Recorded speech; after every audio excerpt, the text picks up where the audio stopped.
화랑이라는 말을 들으면 대부분 가장 먼저 떠올리는 건 비슷합니다.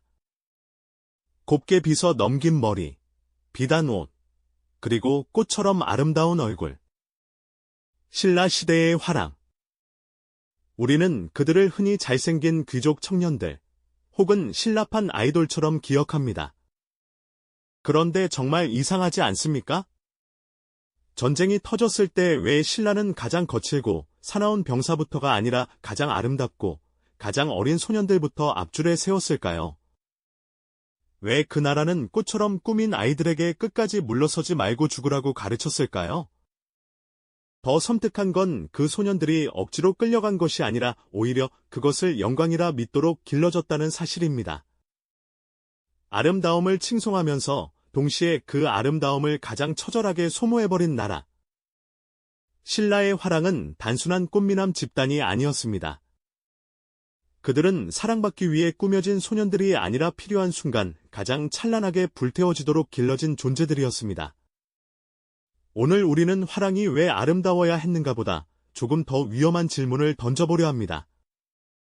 왜 신라는 가장 아름다운 젊은이들에게 가장 잔혹한 의무를 맡겼는가? 화랑을 이해하려면 먼저 진흥왕 시대로 올라가야 합니다.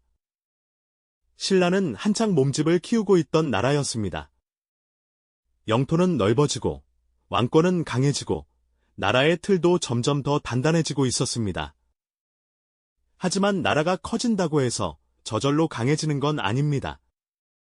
왕에게는 칼 잘 쓰는 병사만이 아니라 사람들을 묶어 세우고 젊은 귀족들을 하나의 질서 아래 엮어낼 장치가 필요했습니다. 바로 그 지점에서 등장하는 것이 화랑입니다. 다만 화랑은 처음부터 바로 만들어진 제도가 아니었습니다. 그 앞에는 원화라는 단계가 있었습니다. 기록에 따르면 진흥왕은 먼저 사람들을 무리지어 놀게 하며 그들의 행동과 품행을 살폈고 그 우두머리로 남모와 준정이라는 두 여인을 세웠습니다. 이들을 따르는 무리도 상당했습니다. 얼핏 보면 그것은 그냥 유의 모임처럼 보일 수 있습니다. 하지만 그 속을 들여다보면 단순한 놀이만은 아니었습니다.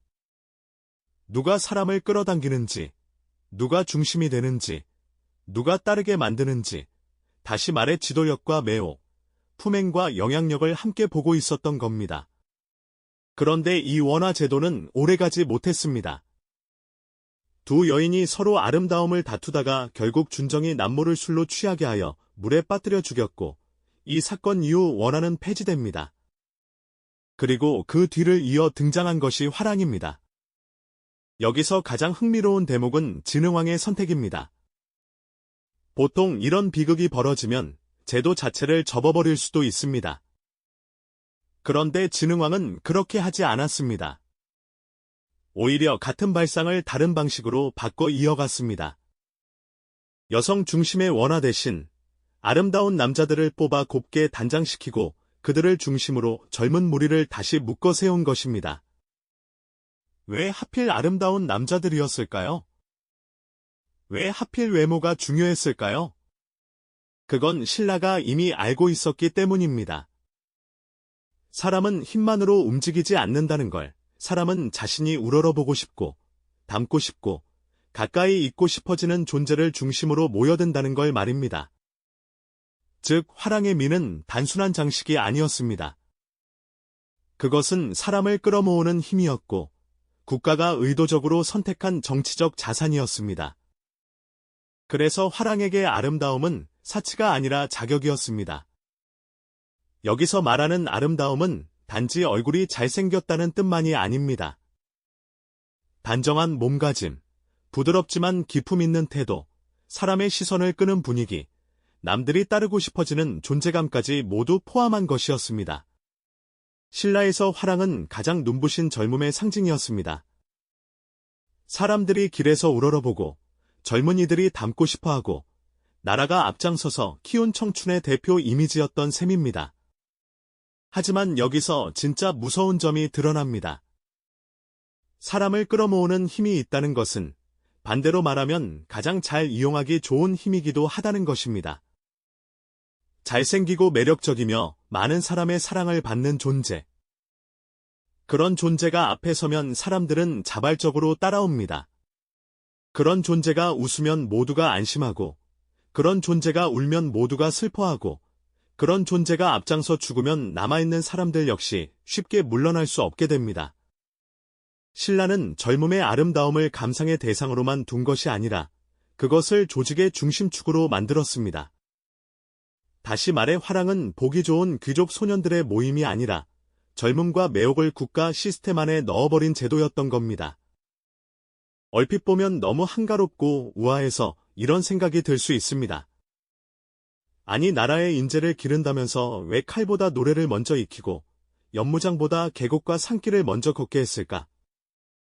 하지만 바로 거기에 신라식 교육의 핵심이 숨어 있었습니다. 같은 산을 걷고, 같은 물을 보고, 같은 바람을 맞고, 같은 풍경 앞에서 같은 감탄을 나누는 동안 사람들은 묘하게 서로에게 익숙해집니다.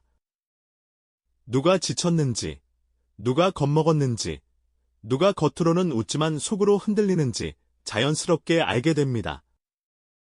이것은 단순한 유람이 아니었습니다. 함께 시간을 보내며 서로를 몸으로 익히는 과정이었습니다. 더 나아가 신라의 산천을 직접 걸으며 이 땅을 자기 땅처럼 느끼게 만드는 과정이기도 했습니다. 아름답다고 느껴본 땅만이 끝까지 지키고 싶어지기 때문입니다. 그러니까 화랑의 풍류는 결코 헛된 사치가 아니었습니다. 그것은 국토를 사랑하게 만들고 사람과 사람 사이를 묶고 전장에서 등을 보이지 않게 만드는 신라식 훈련이었습니다. 이쯤 되면 이런 질문이 생깁니다. 그토록 아름답고 우아한 집단이었다면 그 안의 관계도 모두 평등하고 고왔을까요? 안타깝게도 그렇지는 않았습니다. 화랑은 분명 젊은이들의 공동체였지만 그 공동체는 어디까지나 신라라는 사회 안에 있었습니다. 그리고 신라는 철저한 골품제 사회였습니다. 화랑은 주로 진골 귀족 자제들이 중심이 되었고 그를 따르는 낭도들은 더 넓은 계층에서 모였습니다. 겉으로는 신분이 다른 젊은이들이 함께 어울리는 것처럼 보였지만 결정적인 순간에는 태어난 집안이 만들어 놓은 벽이 분명하게 작동했습니다. 누군가는 태어날 때부터 높이 올라갈 수 있었고 누군가는 아무리 재주가 뛰어나도 그 위로는 올라갈 수 없었습니다. 이 구조는 화랑을 더 복잡하고 더 인간적으로 만듭니다. 같이 웃고, 같이 걷고, 같이 노래를 부르더라도 모두가 완전히 같은 자리에 서 있는 것은 아니기 때문입니다. 어떤 이는 중심에 설 운명을 타고나고 어떤 이는 늘 뒤에서 따라야 하는 운명을 타고납니다. 그러니 화랑의 세계는 아름답기만 한 공동체가 아니었습니다. 그 안에는 찬란함과 동시에 씁쓸함도 함께 존재했습니다. 그럼에도 불구하고 사람들은 왜 화랑에 매혹되었을까요? 이유는 간단합니다. 그 안에서만큼은 신분의 벽이 완전히 무너지지는 않더라도 적어도 함께 웃고 함께 걷고 함께 맹세하는 시간만큼은 서로가 서로에게 특별한 의미가 되었기 때문입니다. 그래서 화랑의 우정은 평범한 친분과는 달랐습니다. 같이 밥 먹고 떠드는 친구 정도가 아니었습니다. 함께 산을 걷고, 함께 규율을 배우고, 함께 풍류를 나누고, 훗날에는 함께 전장으로 향하는 사이, 그 관계는 훨씬 더 깊고 훨씬 더 위험했습니다. 벗은 단순한 친구가 아니라 내가 끝까지 버텨야 하는 이유가 되고, 내가 죽는 순간 떠올릴 얼굴이 되고, 내가 물러서지 못하게 만드는 사람이 됩니다. 젊은 화랑 사다음과 무관랑의 이야기가 오래도록 회자된 이유도 바로 여기에 있습니다. 사람들은 단지 누가 얼마나 강했는지만 기억한 것이 아니라 누가 벗의 죽음을 얼마나 깊이 슬퍼했고 얼마나 진하게 관계를 맺었는지도 기억했습니다. 그것이 화랑의 세계였습니다. 아름다움은 겉모습에만 있던 것이 아니라 서로를 향한 감정의 강도 속에도 있었습니다. 함께 풍경을 사랑하고 함께 맹세를 외웠기 때문에 이제는 함께 죽음 앞에서도 등을 보이지 못하게 되는 겁니다. 그러니 화랑은 단지 잘생긴 젊은이들의 모임이 아니라 아름다움과 우정, 충성과 명예를 한데 묶어 전쟁에도 견디는 인간 집단으로 만드는 장치였다고 볼 수 있습니다. 그 장치를 완성하는 것이 바로 세소고개입니다.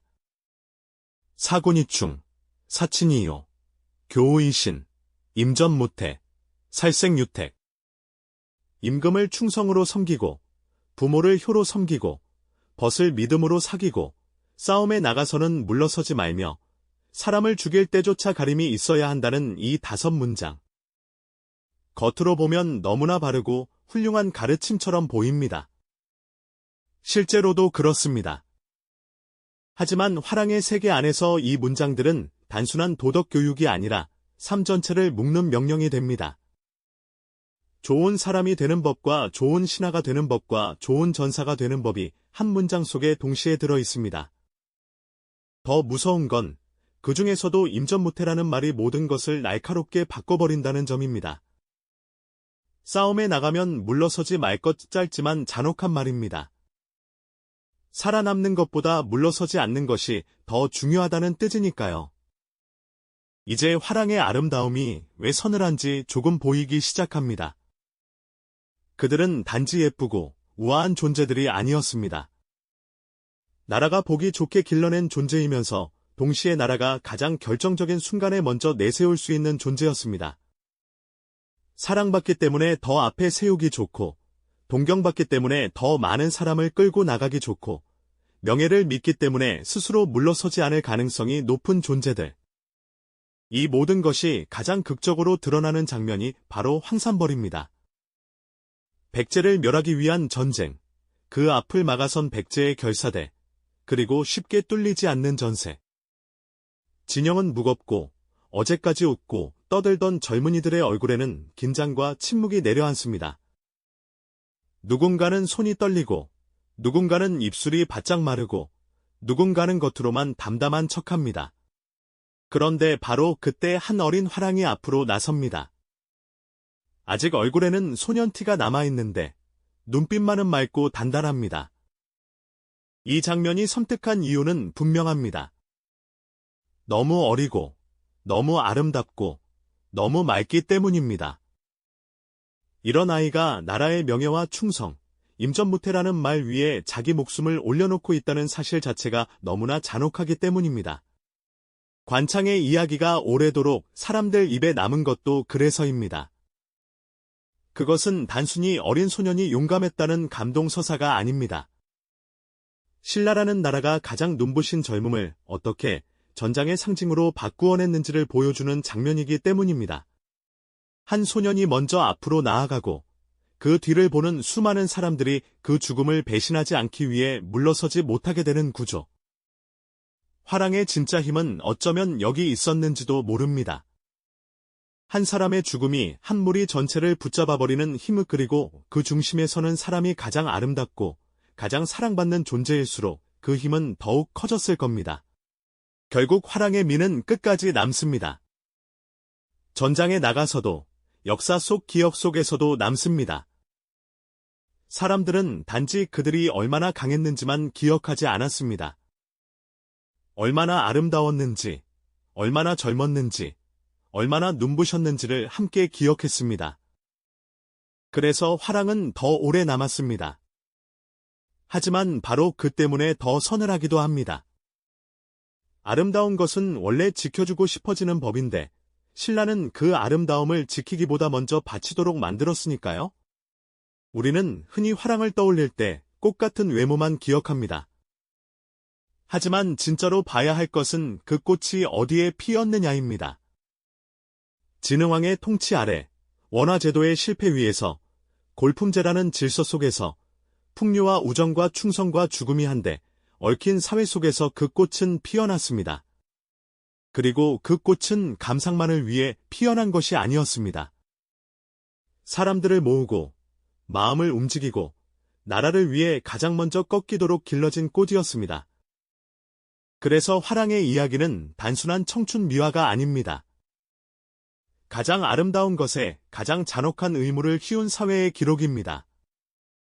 사람들의 동경을 한 몸에 받도록 키우고, 그 동경이 가장 뜨거워졌을 때 그 열기를 다시 전장으로 보내는 방식. 어쩌면 그것이 진흥왕 이후 신라가 화랑이라는 제도에 담아낸 가장 냉정한 계산이었을지도 모릅니다.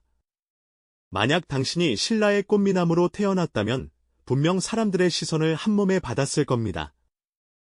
누군가는 당신을 동경했을 것이고, 누군가는 당신과 가까워지고 싶어 했을 것이며, 누군가는 당신의 이름을 따라 불렀을지도 모릅니다. 하지만 동시에 당신은 그 누구보다 먼저 나라의 기대와 벗의 시선과 명예의 언어를 짊어진 채 가장 앞줄에 서야 했을지도 모릅니다. 꽃으로 불렸던 소년들. 그러나 그 꽃은 그저 보기 좋으라고 피어난 꽃이 아니었습니다. 필요한 순간 가장 먼저 꺾이도록 길러진 꽃.